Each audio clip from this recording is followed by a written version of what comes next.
Assalamualaikum warahmatullahi wabarakatuh. Perkenalkan, nama saya Arinda Putri Lukita Ardianariswari dari kelas 9A nomor absen 8. Di sini saya akan menjelaskan tentang partikel penyusun benda dan makhluk hidup. A. Partikel dalam benda dan makhluk hidup. Partikel adalah bagian terkecil dari suatu materi yang masih mempunyai sifat materi itu. Partikel dapat berbentuk atom, molekul, dan ion. Atom adalah bagian terkecil dari suatu unsur yang masih memiliki unsur itu sendiri.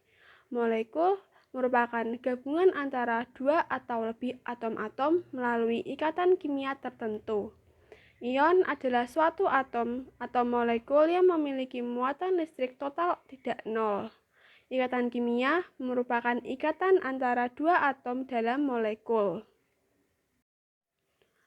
Amilum dan selulosa mempunyai molekul penyusun yang sama, yaitu glukosa. Tetapi, jenis yang menghubungkan antar molekul glukosanya berbeda. Selulosa merupakan zat yang keras dan jika dimakan oleh manusia tidak dapat dicerna oleh tubuh. Sedangkan amilum dapat dicerna dan digunakan sebagai bahan makanan. Molekul air atau H2O terdiri atas satu atom O dan dua atom H. Jika dua atom O mengikat dua atom H, maka akan terbentuk senyawa yang berbeda, yaitu hidrogen peroksida atau H2O2. B. Atom dan partikel penyusunannya. 1. Partikel subatom. Partikel subatom adalah bagian yang lebih kecil dari molekul dan atom. Berikut model atom helium.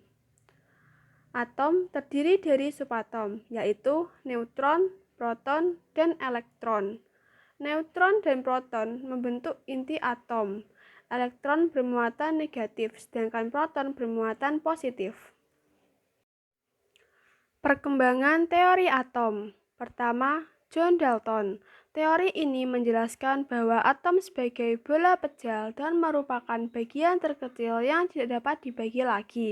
Setiap unsur terdiri atas atom-atom yang identik satu sama lain. Atom-atom dapat bergabung membentuk molekul. Kedua, Joseph John Thomson. Teori ini menjelaskan bahwa atom merupakan bola bermuatan positif dan di tempat-tempat tertentu terdapat elektron-elektron yang bermuatan negatif, seperti kismis dalam roti. Yang ketiga, Ernest Rutherford. Teori ini menjelaskan bahwa atom berbentuk bola yang di tengah-tengahnya terdapat inti atom yang merupakan pusat muatan positif dan pusat massa. Sedangkan elektron-elektron bergerak mengelilingi inti atom. Yang keempat, Niels Bohr. Teori ini menjelaskan bahwa atom terdiri atas inti atom yang menjadi pusat inti massa atom dan pusat muatan positif. Sedangkan elektron bergerak mengelilingi inti atom pada lintasan tertentu.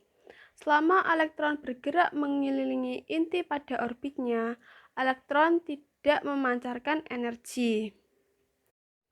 Yang keempat, modern atau mekanika gelombang. Teori ini menjelaskan bahwa atom tersusun atas partikel subatom, yaitu neutron, proton, dan elektron. Neutron dan proton akan membentuk inti atom.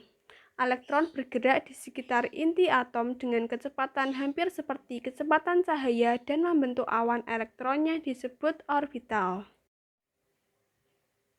2. Nomor atom dan nomor massa. Atom yang satu berbeda dengan atom yang lain karena memiliki jumlah elektron, proton, dan neutron yang berbeda. Hubungan nomor atom dan nomor massa dalam suatu atom netral dapat dituliskan dengan nomor atom sama dengan jumlah proton sama dengan jumlah elektron. Nomor massa sama dengan jumlah proton ditambah jumlah neutron. Setiap unsur dituliskan dengan lambang unsur. Berikut keterangannya. X sama dengan lambang unsur. A sama dengan nomor massa. Z sama dengan nomor atom. Dan berikut tabel atom dan partikel penyusunannya. C. Prinsip pembentukan molekul dan ion. 1. Konfigurasi elektron. Konfigurasi elektron adalah susunan elektron di dalam suatu atom. Tingkat energi dalam suatu atom berturut-turut dilambangkan dengan K untuk kulit atom pertama atau N sama dengan 1. L untuk kulit dalam atom kedua atau N sama dengan 2. M untuk kulit atom ketiga atau N sama dengan 3 dan seterusnya. Perhatikan gambar berikut. Kulit-kulit atom dan jumlah elektron maksimal yang dapat menempati kulit tersebut. Berikut tabel susunan elektron atom pada tingkat energi. 2. Ion dan ikatan ion. Ion bermuatan positif disebut kation dan yang bermuatan negatif disebut anion. Senyawa yang terbentuk dari ikatan kation dan anion disebut sebagai senyawa ion. Gaya tarik-menarik atau gaya elektrostatik antara kation dan anion dalam senyawa disebut ikatan ion. Pembentukan ikatan kimia melalui penggunaan bersama elektron oleh dua atom disebut ikatan kovalen. Senyawa-senyawa yang antar atomnya berikatan kovalen disebut dengan senyawa kovalen. 3. Identifikasi unsur. Perpindahan elektron dari kulit atom dengan energi lebih rendah ke kulit atom dengan energi lebih tinggi atom akan menyerap energi. Sedangkan perpindahan elektron dari kulit atom dengan energi yang lebih tinggi ke kulit atom dengan energi yang lebih rendah, maka akan melepaskan energi. Tiap-tiap atom mempunyai jarak antar kulit atom yang berbeda, sehingga energi yang diserap atau dilepaskan juga akan berbeda. Akibatnya, cahaya yang dihasilkan memiliki warna-warna yang berbeda. Berikut perbedaan warna dan pembakaran unsur. D. Sifat zat dan hubungannya dengan partikel penyusun dan strukturnya. Perhatikan gambar berikut. Setiap zat memiliki sifat yang unik dan berbeda dengan zat lain. Perbedaan sifat zat tersebut disebabkan oleh perbedaan jumlah dan jenis atom penyusun suatu zat. Perbedaan sifat diakibatkan oleh perbedaan ikatan atau perbedaan struktur. 1. Sifat fisika. Sifat fisika merupakan sifat yang dapat diamati tanpa mengubah ciri-ciri dan komposisi suatu zat. A. Kerapatan atau densitas atau massa jenis, yaitu massa zat dalam suatu volume tertentu. B. Kekerasan, yaitu ukuran untuk menentukan keras atau lunaknya suatu zat. C. Elastisitas, yaitu kemampuan suatu benda untuk mempertahankan diri ketika terkena tarikan dan dorongan dan mampu untuk kembali ke bentuk semula. D. Daya hantar, yaitu kemampuan suatu zat untuk menghantarkan panas atau listrik. E. Kemagnetan, kemampuan suatu zat untuk dapat dipengaruhi oleh medan magnet. F. Viskositas atau kekentalan, yaitu ukuran kekentalan atau fluida atau zat cair dan gas yang menyatakan besar kecilnya gesekan dalam fluida. G.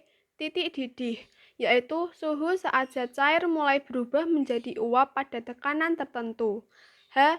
Titik beku, suhu pada tekanan tertentu saat zat cair mulai berubah menjadi padat ketika suhu suatu zat diturunkan. I. Titik leleh, yaitu suhu pada tekanan tertentu saat zat padat mulai berubah menjadi cair. 2. Sifat kimia. Sifat kimia merupakan sifat yang tampak pada suatu zat ketika zat tersebut mengalami perubahan atau reaksi menjadi zat lain. Beberapa sifat kimia sebagai berikut. A. Kestabilan. Kestabilan adalah kemampuan suatu zat untuk mempertahankan diri dari perubahan. B. Kereaktifan. Kereaktifan adalah bentuk reaksi suatu zat dengan zat lainnya untuk membentuk suatu ikatan. C. Korosivitas. Korosivitas adalah kemampuan suatu zat untuk mengikis partikel-partikel lain. Sekian penjelasan dari saya. Mohon maaf apabila ada kesalahan. Wassalamualaikum warahmatullahi wabarakatuh. Terima kasih.